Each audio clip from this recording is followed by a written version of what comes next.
What's up, everybody? Welcome to episode 4 of the Playground Pod. I have Ghost of Ping is joining us today. Hi, Ghost. How are you? Pretty good. I'm just here for the views. Welcome to the podcast, Ghost. And Pro, I'm going to hand it over to you for today. Oh man, we're gonna have some fun today, Nuki. I'm feeling extra spicy. Like I feel like a jalapeno pepper that's been sitting on a shelf for 2 months right now, and not because I'm gonna shoot out of your ass. Can I swear yet? I think so. All right, cool. Just so I can shoot out of your asshole like a fucking missile. So, dude, we had the new Diablo season started last week, and like I remember like everyone was like complaining and bitching about how like it's so hard to level up, man. I need to make it easier. And then like people did it in like 48 hours, and then we're all just like, maybe you shouldn't bitch on Twitter if it's like your first Diablo season ever. And I think that's a really good point because I feel like a lot of people haven't touched Diablo in so long because there was that big gap between 3 and 4. Yeah. And it really stopped people from remembering how much of a grind early Diablo was before you had friends to power level you. And like there's always going to be leveling cheese and like leveling strats people use that are better than other strats, and that's fine. But yeah, like just like this, like everything has to be so fucking easy. And like I'm the last person to want like ridiculously hard things in video games, and I'm like, can y'all just shut the fuck up? Like I think most of the stuff they caved on for the season was actually good. Like I think you should have in my opinion, I think you should have areas, Lilith statues, and waypoints carrying over from the seasons. But I think it is good that you have to redo the dungeons and the Malignant Tunnel thing. Like I don't know how y'all feel about it, but I really enjoy that. I haven't launched Diablo since the season started. You are the fucking worst person of all time. I've tried to get them on, and like I like it too. I had to go away from my sorcerer because they nerfed him to the ground, but that's why there's 4 other characters. So I mean, it didn't really bug me. It's just you see a lot more of every other class. But yeah, I think that's healthy too. Like you got to nerf shit, or like it just turns into this Call of Duty mess where the same gun is good for like 5 years in a row. Looking at you, the MP5. Looking right the fuck at you. Okay, you've been good with the same 4 attachments for like since I was bald. You know. The owner of the @X Twitter handle says no one reached out ahead of Twitter's rebranding to X, which has been nothing short of a nightmare over at Twitter headquarters with a ton of information surrounding that. Everything from the police stopping them from taking down the sign outside their buildings. They quite literally have to keep the Twitter logo up. The police stop them from putting the X up, which is hilarious.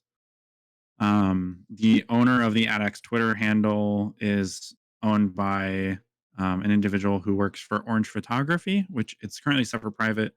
The reason we know that it is owned by them is because it's referenced in the San Francisco-based Orange Photo account, which credits its founders by their Twitter handles @X and @Jack Hun. I apologize if I say that name incorrectly. But realistically speaking, there's going to be money passed. Oh yeah. Coveted Instagram handles tend to sell for thousands, and we're talking about a single letter one that is owned by a business. I mean, Elon's known to overpay for things, right? Like, I think the last time he bought something, he paid a little more than it was worth. I think it was something like some Bluebird or something he bought for like. I do think he spent slightly above. Yeah. Honestly, $100 million right now. Send the check, Elon. I'll give you my handle, Elon. You can get at. Honestly, I would literally be. I would actively be every day. I would just tweet at Elon Musk, 100 million for the handle. And honestly, every day increase it. Go like 101 million, 102 million, 103 million. Just get fucking trending, because Elon always responds to fucking things trending on Twitter. He is nothing. Oh yeah. He is the epitome of like a dude on Facebook sharing memes from 5 years ago, because he actually shares memes from 5 years ago. Yeah, he's perpetually online as well. He is a meme from 5 years ago. He's a legend. He's just man. He's literally, he is built different. Like that is literally Elon Musk. Absolutely. something s- else. some of the other things, while they wait to hear back to see if X or Musk will make an offer on that, is digging into the IP rights battle that X may now be facing. Reuters and a few others reported that Microsoft has owned the X trademark since 2003 related to Xbox, and Meta has owned a federal trademark since 2019 covering a blue and white letter X. And while the logo looks different, there's kind of the potential issue of the crossover that this has. The logo looks very similar to Jagex. They have a logo in their offices that looks almost identical, but just flipped. So there's a lot of potential interesting places, but Twitter, according to Josh Gerben, who is a trademark attorney, he told Reuters there is a 100% chance that they will be sued by somebody over the X rebranding, as he's counted nearly 900 active U.S. trademark registrations that cover X across various industries. It's just really weird that he's doing this. Like it's just weird. Yeah, And I think I I don't think the think. worst part Go ahead. is the Xeet. The Xeet. Yeah, if you go to the support page for what is now X, which Mm-hmm. makes, man, I cannot let people type X into my search bar. Good lord. Yeah, you and me both. Yeah, it's dangerous. I cannot Oh show screen man. right now. X is Woo! there's like X. the top 4 results are all what you think they are, and man, there's some real cancelable things in here. An interesting thing though is now you can do x.com, and like if I do my handle, it pulls up my Twitter account, which is interesting. So x.com/TanukiTV. I'm trying to find my way to the support page, but they specifically state in the support page now that it's not a tweet, it's an XEET, a Zeet, Mm-hmm. um, Zeet. which is hilarious at best. And funny enough, still, even as we're speaking right now, parts of now X still implore you to search Twitter or push a blue button to tweet. My phone still has the Twitter logo on it, even though I've updated the app for today's update. They just didn't do anything that a lawyer would encourage you to do, or a full design team, or literally anyone potentially might do to, um, make sure the launch went over smoothly. Yeah, like it's just fucking wild because like Elon just thinks he's smarter than everyone else in the room, and anyone who spent more than 2 seconds with the guy says he's a fucking moron. Yeah, Like it's or they just say really he's weird. like just a rage machine too. Yeah, like just because you're a weirdo doesn't mean you're smart. Like I don't know what to tell you. Yeah, looking at what Fortune says, Fortune cites analysts and agencies reporting Musk may have wiped out $4 to $20 billion worth of Twitter's value, a brand that took 15 years to build, and they may have reduced over 50% of the value by this rebrand. Yeah, like the value of Twitter is the name Twitter. It's like the value of Facebook isn't in the proper, like isn't in the technology of Facebook. It's in the name Facebook. Everyone knows what Facebook is. Everyone knows what YouTube is. Everyone knows what TikTok is, Twitter, whatever. When you change from that, you make it a new IP entirely, and that's I don't think I honestly so like I have a conspiracy theory about this. I don't think Elon is alone in his purchase of Twitter, because if you believe some reporting that has been reported, the Saudi government is actually backing Elon, and they're the ones who actually put up most of the money for him to buy Twitter. And like with him talking about like how he wants to make X this like global platform that you do everything with, actually just screams WeChat, which for those who don't know, WeChat is a social media platform in China that literally your entire life is run through this app. Like you buy things through this app. I believe your version of a license, like a driver's license, is run through that app. Your entire life is run through a single app. And I think crazy conspiracy hat time, I think the Saudis are paying him to do it. I would not be Like, no kind of one's just this fucking stupid, right? Like, no one is this fucking brain dead to be like, yeah, I'm going to make the wrong choice for an entire year.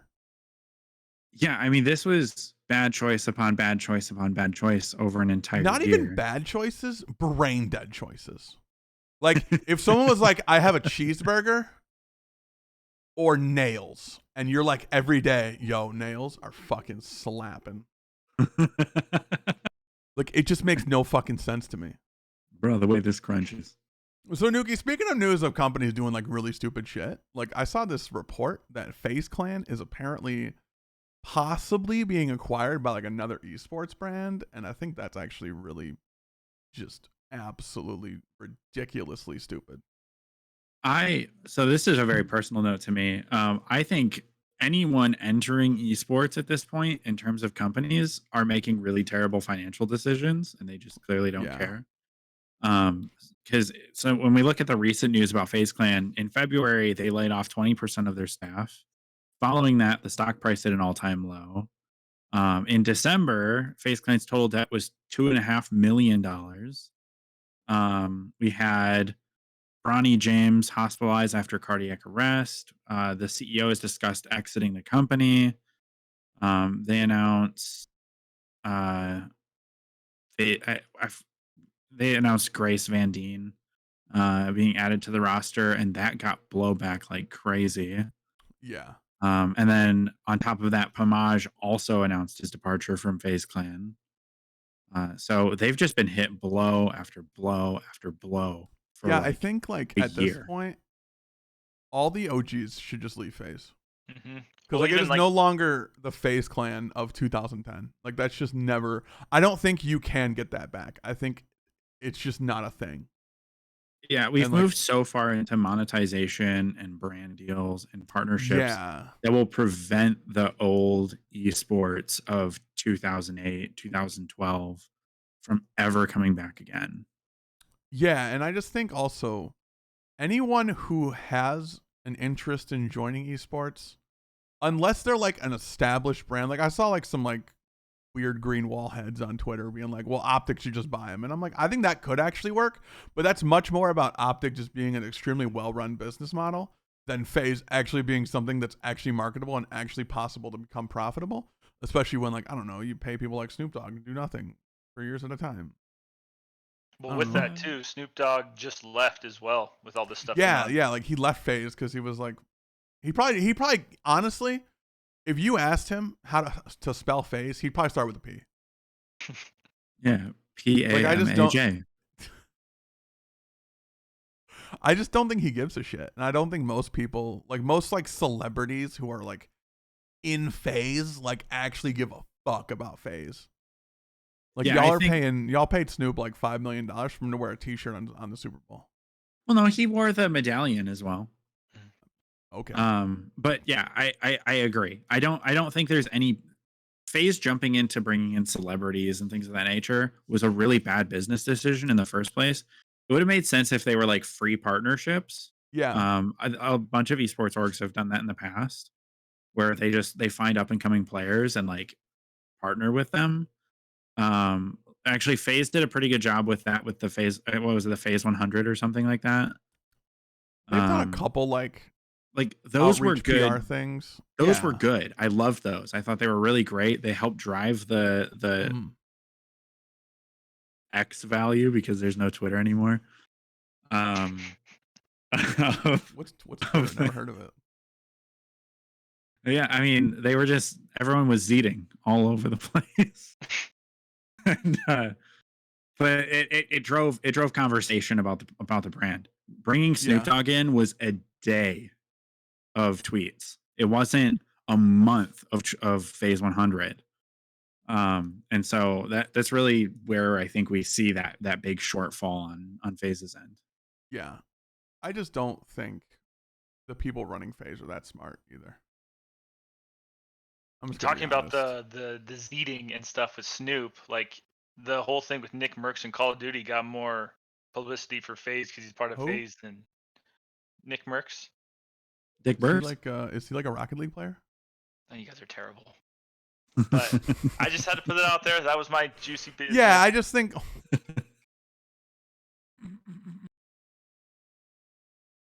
You're welcome, bro. Had to squeeze that in there.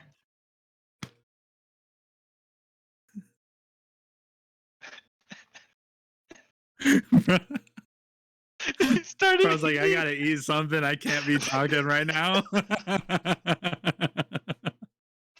No, I think so many terrible things have happened in the past year alone. I think it makes sense that the organization would be open to offers at a time like this. Yeah. I mean, it's a struggling org. The people who got Faze back, but like not really. It's the same BS that they were going through before that's causing the Yeah. same things now. The whole reason they sold in the first place was because of a situation I think it looks like they're in yet again. And it's unfortunate because Faze has been such an icon for 20 years now. Not literally 20 years, but I mean, like yeah, like think about how many people like their first like introduction to watching YouTube is watching FaZe Clan like yeah, quick scope to like you quick scope got compilations from like Modern Damage, Warfare 2 and Temper, COD 4, yeah. like And so, the big one was trick scoping, jumping off buildings. Yeah, I mean that was like doing I'm the like who DIY didn't iconic. try that ladder as a kid? stall. Like you jump out of Go ahead. it inspired me to be the piece of shit ranked player that I am, where I Yeah, you only really play are. with a sniper and knife. I fucking hate playing games with you when you snipe. It Hey, just makes me angry. I got almost all the way to platinum with just the sniper. All right. It's just so frustrating because I don't know how to play with it. Like I don't know how I got like yeah, you're kill whoring, cool, but then I'm just like 1v3ing everyone. You a fucking prick. No, I think the whole face thing, it could be good. But like also like I think some of the people who have been like rumored interested, like I know the one was Complexity and like Game Square who owns, I believe they own Complexity, which is run by Jerry Jones, who's like the owner of the Dallas Cowboys. He has a lot of money in a lot of different things. And like they have like big streamers like Tim the Tap Man. I think Ninja signed with them too. I believe you're right. Yeah, I can't recall. That's what this article says. I'm going entirely off that. Yeah, I'm looking as well. Game Square, yeah. Jerry Jones owns Complexity, backed esports teams for Rocket League, Counter Strike, FIFA, Madden, Fortnite, and Apex, and a number of high profile streamers like Tim and Ninja. Enthusiast being the other potential offering group, which is a Canada-based group, also traded on the Nasdaq. That's backed by the Canucks owner. I am gonna butcher this last name so bad. Francesco Aquilini. Please forgive me on that. Who runs a number of esports websites and controls Luminosity. Oh, well, that's a rather interesting piece. Former HBSE CEO Scott O'Neill and Sports Innovation Lab CEO Angela uh, Ruggiero Ruggiero. Ruggiero are also enthusiast board members. I don't know who any of those people are. I read can't. somewhere that Should I? Like I've the never heard of enthusiast- any of these companies. Like Sports Innovation Labs, never heard of it. Like I'm sure they're like very important people. I'm trying to figure out where I recognize Scott O'Neill from. And I'm sure when I Google this, as soon as we're after this podcast, that I'm gonna recognize. Yeah. I think it's in also fact- worth noting though that like all the people associated with Enthusiast have been like, no. Just the hardest that passes. So that's why I think like any rumor that's out there, I just don't know how much I can actually believe in it. Because it could also be like, it could also like devil's advocate here. It could be FaZe putting out those rumors to see if someone wants to bite when they think someone else is already biting. Yeah, there's a lot of opportunity in there, and I think now is the right time for FaZe Clan to look at selling the brand. Yeah, I mean, I think this is the time to buy the brand, wipe it clean, rebuild the roster, dump a little bit of money into it, and then set it off as an esports team and a entertainment brand, not as paying influencers to get clicks. yeah, I think if anyone could right this ship, It's an established brand, like luminosity, complexity, optic. Someone who has been doing this for a decade plus and is well aware of how the industry actually makes money, not just throwing a shit ton of money at it.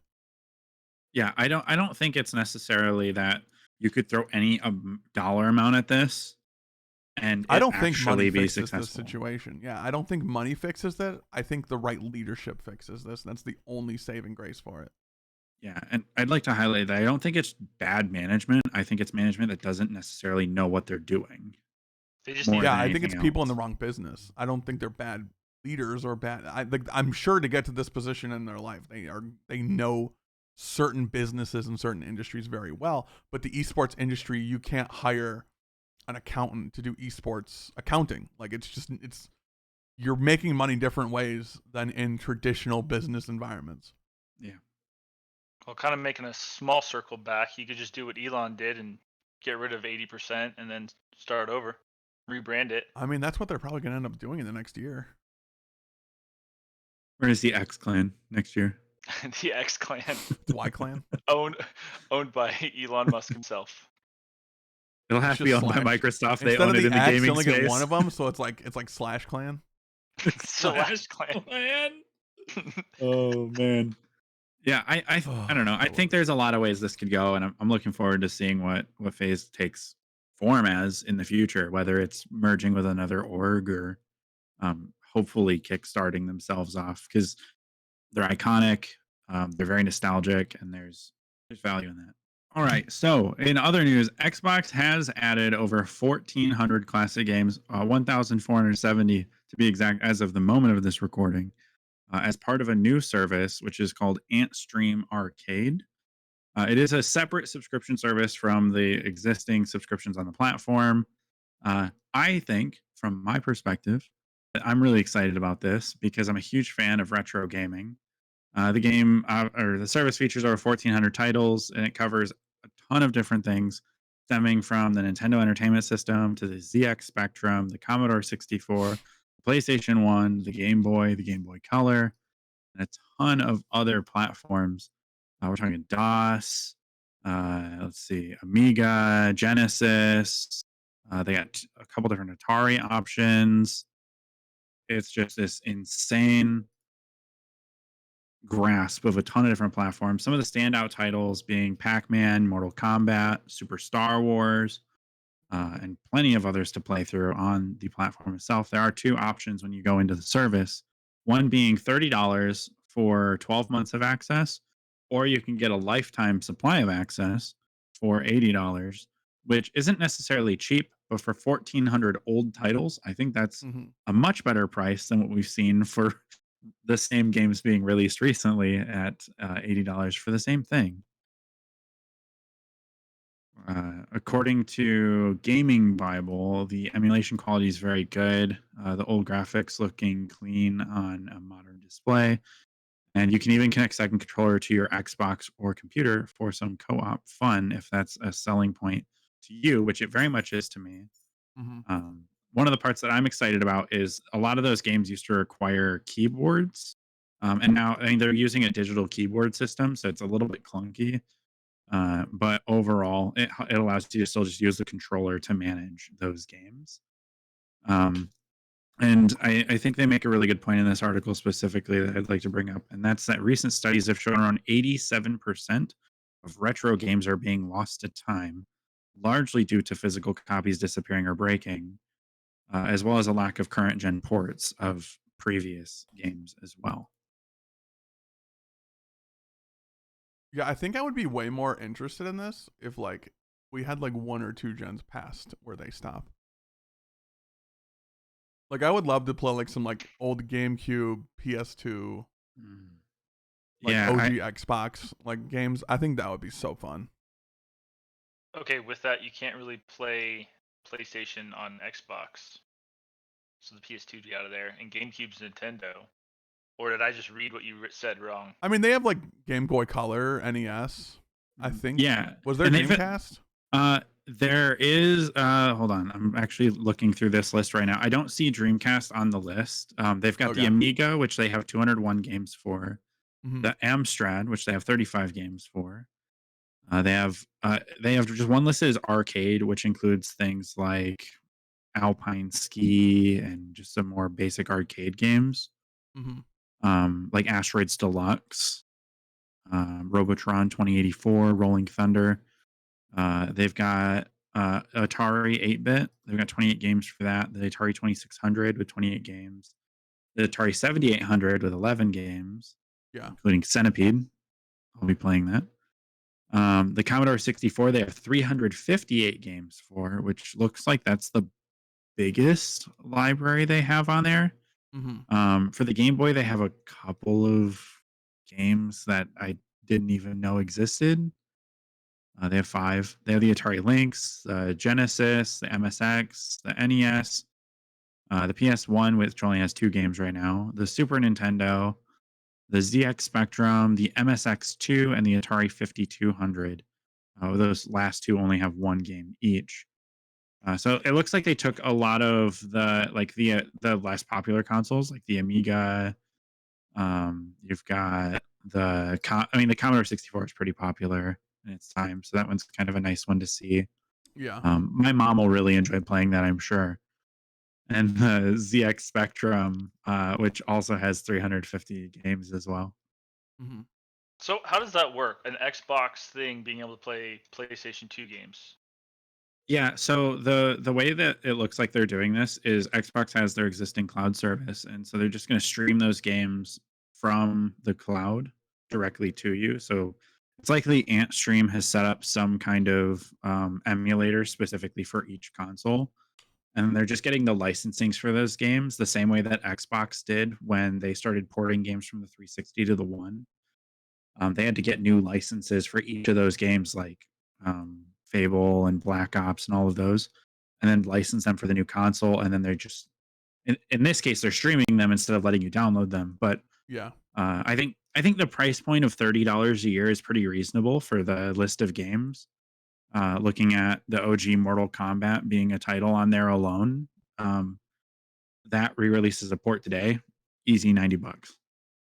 But Nuki, I want to look forward to some things that are coming out. We've talked a lot today about stupid shit people do. Elon, that one's for you, buddy. There's actually some new games coming out that I'm really excited for. Like we got Remnant 2 came out a few days ago. It came out on the 25th. And man, that game has been so much fun. I streamed it the other day and holy shit, that game was fun. I would like to let you know that I hate you because I want to play that game so bad. I mean, Uh, twitch.tv/itsbro, you know what I mean? well, I'll be We'll start a watching you when GoFundMe for you. I'll be watching when you're streaming on Remnant 2. I'm most looking forward to the August 3 release of Baldur's Gate 3, which I'm a huge fan of Larian games, and I'm just excited to have another D&D inspired game. I've never played a Baldur's Gate game. So like I'm cautiously optimistic going into it. Like it looks really good. And like the customization options they have in the game is like actually fucking insane. And I'm just like hoping, like I think we've had a good run of a couple games that came out and didn't have like the horrid like technical gameplay issues we had with like I don't know, there were so many games, Jedi Survivor, the Hogwarts game. What was that vampire one? Oh, I don't even think I can tell Shit. you what. What is that one called? You know what I mean? Like you know John, what play game I'm yeah, talking? Oh, Redfall. Redfall. Yeah. We've been plagued with tech issues, especially in the PC market for far too long. And I'm actually really excited to hear that Baldur's Gate 3 was pushed back on the PS5 to next month. That one's releasing on PS5 September 6th. And I Mhm. hear sometime into 2024 for the Xbox because they want to make sure that it's a good experience no matter what console you play on. And they do have a tendency to put out good games. So I'm really hoping that they can keep that marker moving forward. Yeah. Talk about And hoping about a good game. Have you heard Starfield's coming out September 6th? I Giant, Starfield's definitely a game I'm looking forward to for sure. unlimited planets, different environments.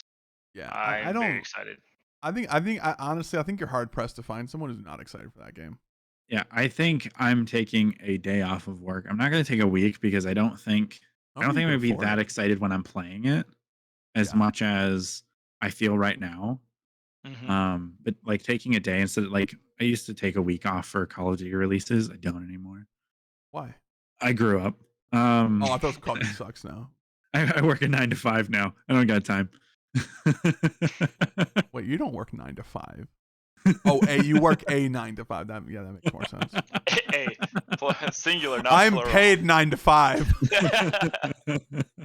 But I think another really good example of a title that just dropped with nearly no technical issues was Exoprimal, which is, I mean, briefly took the internet by storm. Uh, I saw tons and tons and tons of content going all over the internet about it, Yeah. and then I haven't heard anything for the past 3 days about it. So curious where all of that hype went. I saw a tweet a few days ago that they broke 1 million players, I mean, well done which is to kind of them. wild. Yeah. Wow.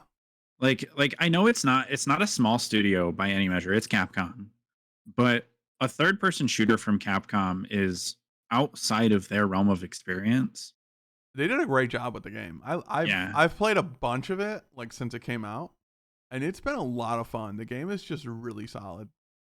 that I'm really glad to hear that because that is one that I'm excited to dig into probably in the next month or so. A new game. As my Yeah. camera does the dancey thing. Oh, it's Ghost's turn to fuck up. Yep, go see how to Oh, fix your camera. damn it. And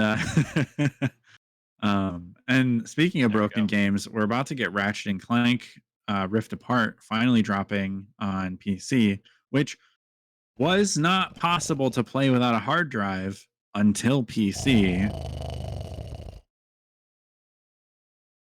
Oh, sorry. I was dreaming about last year. Did you say something?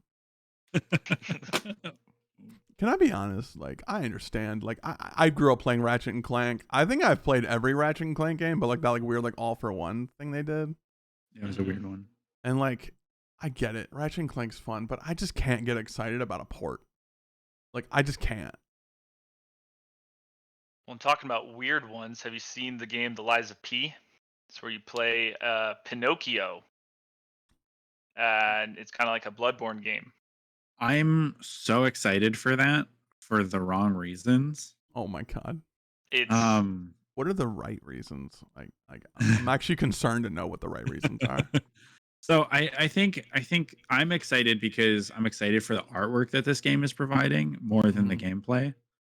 I think the right reason is this game is taking that Soulsborne mechanic and it's continuing to elevate and build upon that, Yeah. which I'm excited to see what Soulsborne games look like 5 to 10 years from now. Like I think that Elden Ring will look like a bad game by the time we reach kind of the peak Soulsborne market. And we've felt what felt like the peak of the shooter market. We've kind of hit that MOBA market already. Yeah. I mean, there's tons of different. I mean, obviously, there's still innovation in those different markets, but everyone has like that pivotal moment where it felt like a whole different ball game. Hmm. And I hope that we continue to see games like Lies of P continue to surprise us. Yeah, I think definitely we do have a lot of great games coming out soon. And I'm actually really excited to see like I think that we're finally getting to a place to where like we finally caught up from like the COVID backlog of games to now I feel like now we're actually finally caught up. So we're actually just getting games that are coming out in their normal like development cycles. Yeah, I mean, looking into not necessarily August as much, but looking at like the September releases and October releases, we're gonna get hit with just a smack of good games. Yeah.